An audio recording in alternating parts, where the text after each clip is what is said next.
Good afternoon, everybody. It's really a pleasure to be here, and it's also very good to see all of you here. So my name is Ghavam, and I'm the CEO of LunarG. And with me I have John Ashburn and Karl Schultz, our principal engineers. We're going to be doing something a little bit different. We're going to be doing some demo of validation layers and actually modifying some code and demonstrating how to use them. So we're hoping that this will work well. LunarG has developed an SDK for Vulkan, and we're going to be spending some time demonstrating the validation layers. But what the SDK is really a curated selection of essential software elements that you need to develop to Vulkan. It comes from multiple repos. We've collected it, we've tested it, we have created a method of installing it to make that easier for you, okay? So we'll be doing some validation layer demos. But also RenderDoc, if you are interested in seeing more about RenderDoc, I wanted to put a plug-in for tomorrow afternoon's session, practical development for Vulkan. There will be a pretty in-depth demonstration of how to use RenderDoc as well, and that is also part of the SDK. And just to remind you, if you want to get the SDK, you can go to vulkan.lunarg.com and download it.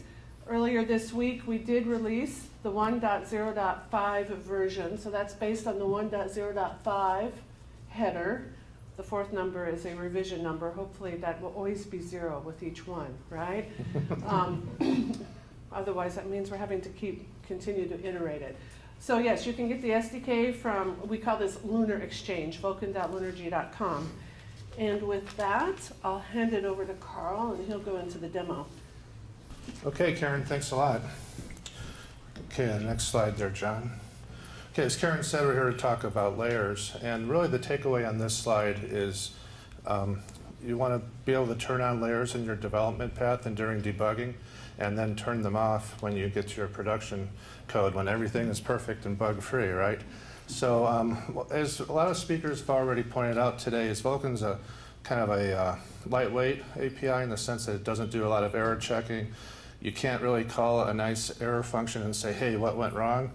I think a lot of Vulkan drivers will happily dereference null pointers if you pass them, and the spec says don't do that. So that's why we have validation layers. Validation layers are there to make sure that you're not breaking the Vulkan rules. And there's one example of a layer would be a param checker, which would make sure that, hey, if the pointer can't be null, the layer will catch that and give you a nice message so that you're not passing null pointers down. There are other layers as well, including snapshot layers that can grab frame buffers and write them to a file, and also tracing layers. So there are a couple of methods to activate layers, and the first one on the next slide is what we call fully integrated. It's kind of a programmatic approach, and this is the one we advise the strongest because it gives you the most functionality. It's probably the easiest to use. It does require extra code, but basically the Vulkan application will supply a list of layers that it wants to load to the loader. The loader loads those layers, and then if the layer has something to say, it calls the debug report callback. And in that information passed back to the application, it could be as simple as a text string, but there's also information like severity, what object it's complaining about, the type of the object, and that sort of thing. So that enables the application to kind of sort out all this information and decide what to do with it. It's probably it's a thing that you probably want to invest in and go ahead and write that code. You may not want to do it for a throwaway Vulkan application, but how many applications from Vulkan applications are short enough to throw away, right? And so another method is the externally activated method. And here the user would set some environment variables up to indicate which layers it wants the loader to load. And once again, the loader does that. And there's some setting files that help you configure that layer and tell the layer what to do with the output from that layer. And a good default is that this information gets written to some output stream or potentially a file. And we're going to show you both approaches today. So the demo we're going to show you, and as Karen says, You know, I've always, it's a little tricky doing a live demo. I've always been advised never to do it in a venue like this, so we're going to take a chance here. But it's a great demo. It's called Hologram. It's written by Chia Wu. It's a good example of a well-written Vulkan demo. So if you go to look at any code to learn Vulkan, this is probably a pretty good one to look at. There are 5,000 moving objects that kind of fly around, and it's meant to demonstrate the CPU multi-threaded capabilities of Vulkan, which is one of the design points of Vulkan, by the way.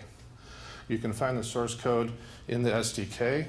You can also find it at the LunarG GitHub. There's a repo there called Vulkan samples.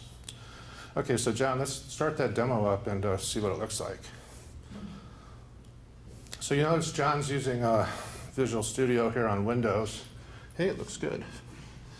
And you can do the same thing on Linux, of course, and it's a very similar workflow. If you're using something like Qt Creator, the flow will be very much the same. The menus might just be a little different. But anyway, if you're looking at this demo, you might decide, hey, what can I do to this to play with this program and maybe learn a little Vulkan? So what we're going to do today is pretend that we want to change the transparency of each of those objects kind of on the fly and independently of each other. So let's go back to the slide deck and see how we might do that.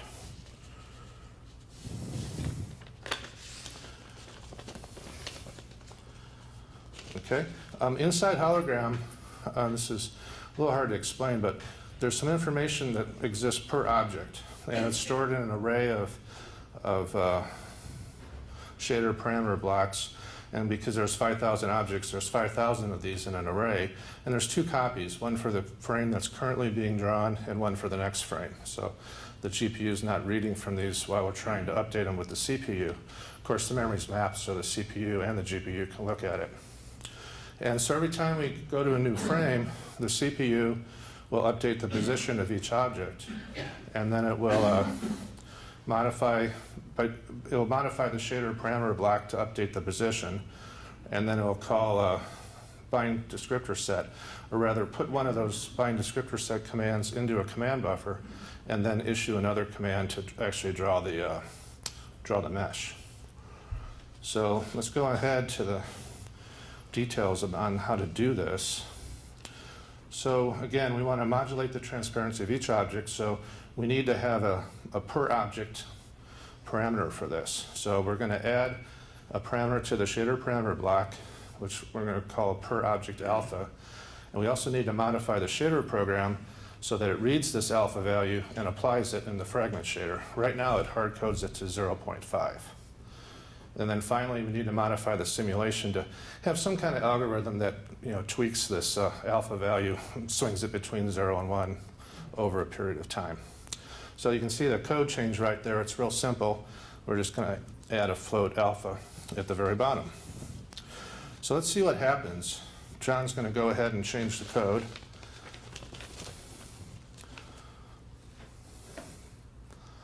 And it's a pretty simple change.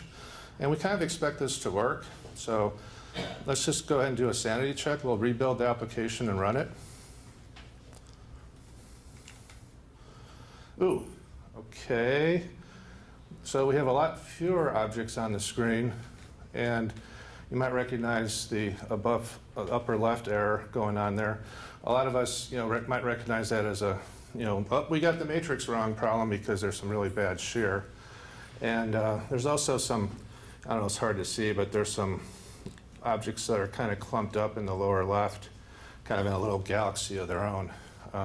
Anyway, this is not the right output. So what did we do wrong? All we did was add one float to this data structure, right? So this is where we're going to use layers to save the day.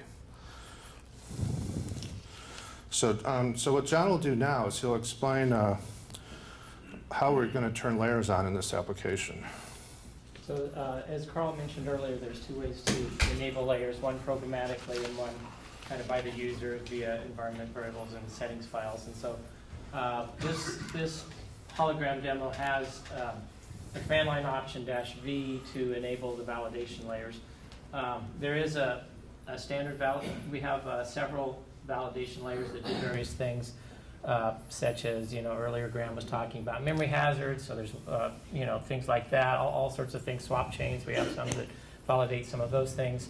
There is a standard validation layer, and that is actually a meta layer that groups 9 other validation layers together, and that's the easiest thing to use if you just want all of them. And so this -V option on the command line does exactly that.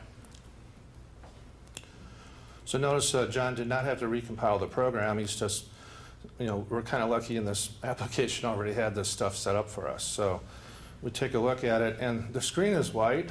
The graphic screen is white because we still haven't gotten enough work done to generate the first frame. And we're throwing all these messages in the command window. This is output from the draw state layer, and you might spot that by the DS initial. So John paused the simulation so we can take a look at it. So it's pretty clear that it's complaining about the bind descriptor, and also that the... Can you read the error message? Okay, so the error message comes out that says draw state, and then VK command bind descriptor sets, and then the detail is the P dynamic offsets 0 is a number, but it must be a multiple of a device limit, which is 32. So those numbers that are being printed out there are not multiples of 32. All right, so that gives us a pretty big hint. We have some kind of a memory issue or alignment issue. And some of us might figure out, oh, okay, we know what's wrong, but it's pretty easy to get a little more information at this point. So now John will turn on the API dump layer using the second method of setting environment variables. So this, here's the environment variables, and since Vulkan has both instance kind of level of commands and device level of commands, layers that operate on both, you'd have to set both environment variables. Just like programmatically, you'd have to enable the layers that create instance and create device to have it operate on both of them. This API dump layer is basically just intercepts all the Vulkan commands and prints it out either to a file or a console or whatever. By default, it prints it out to the console, and so we can run it. Notice that here we have both. I left the -V on, so programmatically we're enabling a set of layers, and then also the environment variable, an additional layer is being added to the list. And again, in this step, we did not have to recompile the program. So, okay, we launched it again. Again, we get the white screen. And a lot more interesting stuff is flying by. So let's pause that and take a closer look. Okay, this one's a little harder to decode because there's a lot more information, but basically we see the same draw state message that we had before with an offset on 164. And then following that is, when it says T0, that means a thread is emitting the API dump information, which is an exact, just a printout of the API call plus all of its parameters. And so one of the parameters is a dynamic offset, which is 164. And so you can kind of look at that and compare that with the DS or the draw state message, and they match. So that kind of tells you that, oh, it's the dynamic offset that's causing the problem here. So if we put it all together, it all kind of leads back to further investigation of the command bind descriptor sets API call. So let's take a look at that code. And there it is. So sure enough, there's I missed one section on the command window. Can you bring that up again?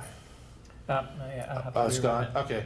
Anyway, another thing I meant to point out in the command windows, there's also a call to draw indexed meshes. So that's what that command draw does at the bottom of the screen.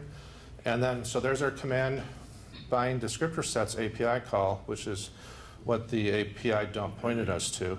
And then immediately above that is a bunch of mem copies that fill in the shader parameter block. So that all leads us to the conclusion, hey, we should go look at the shader parameter block one more time. So we go up there. And so keeping in mind the message said that we had to be aligned to a 32-byte value. If you add up these, the size of this data structure, it comes out to 164 bytes. And without the alpha, it's 160. So we blew our 32-byte alignment restriction, and so that's the cause of the problem. So we've debugged it. So how do we fix this? Well, one way you might do this as kind of a quick fix is, oh, well, let's just put 7 dummy floats in there so that it comes up to be a multiple 32 again. Well, that's fine for this device, but we might get a GPU in the future, or we might run this on a different GPU that has a much higher minimum alignment requirement, and then it won't work again. Or worse, putting in those 7 dummy floats will result in some wasted memory if we were running on a GPU that had a much lower alignment requirement. So the right way to fix this is to dynamically specify the size of this depending on what the limit is for the GPU. So let's go look at that code. And to be honest here, we had to break the code to do this demo. So out in the repositories and everything, the correct code's in place, but John had commented it out. So if we re-enable that code and take a look at it, we see that we're just going to add in a little fudge factor to increase the size of the object so it meets the alignment requirements. And this is an important Vulkan concept, is that you can query a physical device property like this one and then fix your code so that it meets that requirement. With other APIs, you probably wouldn't be able to query such a property like this, and then you'd end up relying on the driver to pad it for you. So that's also, I think we should turn off the API dump so that we don't get so much output. So I think we have this nailed. And John's just cheating here by changing the name of the environment variables. It's a good demo technique. So let's run it again. And it looks a lot better, but it's kind of slow. We'll let it run for a moment or two. And ignore those 4 lines. But fundamentally, now the command window, that command output windows, it's not showing the same alignment error each time. But it is running kind of slow, and that's because we still have all 9 validation layers enabled. And so there's a lot of data on this screen. So one way to combat this is, hey, instead of 5,000 objects, let's draw 50. And that will help maybe make this debugging step a little bit more manageable. But let's turn off the validation layers and let it run full speed and see what we get.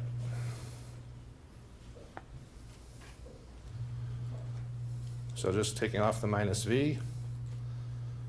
Again, no compilation required. And now we look pretty good. And that's the way the application should look. So, there's no errors now, so that's good.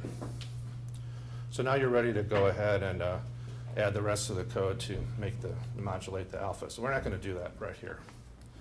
All right, so back to the slides. Okay, so for more information, you can go to the LunarG website. There's a place there for documentation on layers. You can find out more about the validation layers themselves and some other cool layers like Screenshot, which is really good for, it's to take a picture of what you're seeing on the screen. Sometimes words just don't do it. It's also a reliable way to get the frame buffer data, to grab it, because some windowing systems are a little tricky with front and back buffers.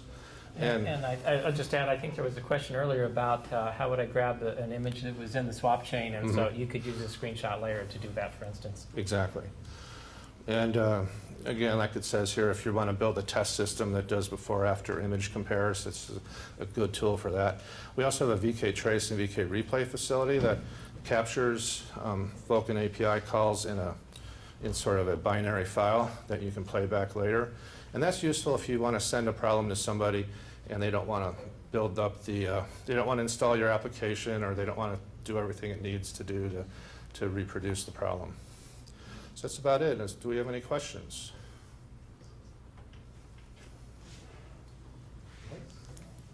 Does trace support the partial trace? Does trace support the Partial trace, like not the entire application, not for partial trace. Partial trace. You have to start the VK trace from the beginning of the application. I'll repeat the question, I'm sorry. So does the VK trace support a partial trace? So it doesn't from an arbitrary frame later than the start of the frame. You have to start at the beginning. and set up all the state and whatnot, but then of course you can end it whenever. We'll have to fix that. There's a question. If you want to write your own layer, a validation layer of some kind, is there an open specifications for how to do that? So the question was, if you wanted to write your own validation layer, is there an open specification to do that? In the Kronos loader validation layers repository, GitHub repository, there is a document on the interface between the loader and the layers, and so that would be your first starting point on obeying that. I would suggest looking at the example validation layers that are in there, or they're not example layers, the official validation layers. Also, LunarG does have like the screenshot layer, and the trace, for instance, is a Vulkan layer. Those are other examples of layers, and you could use those. You could mention that we'll take pull requests as soon as we have a CLA. Yeah, and that's the other thing is, I think it was mentioned earlier, there is more work to be done on the validation layers. They don't catch everything right now. There's no missing pieces, and so yeah, we're open for contributions. And we're working really hard on all the layers at LunarG to both reduce the number of false positives and add more code to catch the missing negatives, I guess is a good way to put it. It's a work in progress, day one kind of thing. Question? Will the validation layers also report performance issues like the OpenGL debug does? Right. So the question is, will validation layers identify performance issues? And I think in general, no. Yeah, I don't think there's been a whole lot of that. There is, in the debug report extension that we talked about earlier as the reporting mechanism, there's different levels. One of them is a performance warning. Yeah. But I don't think there's a whole lot of that, but there is some.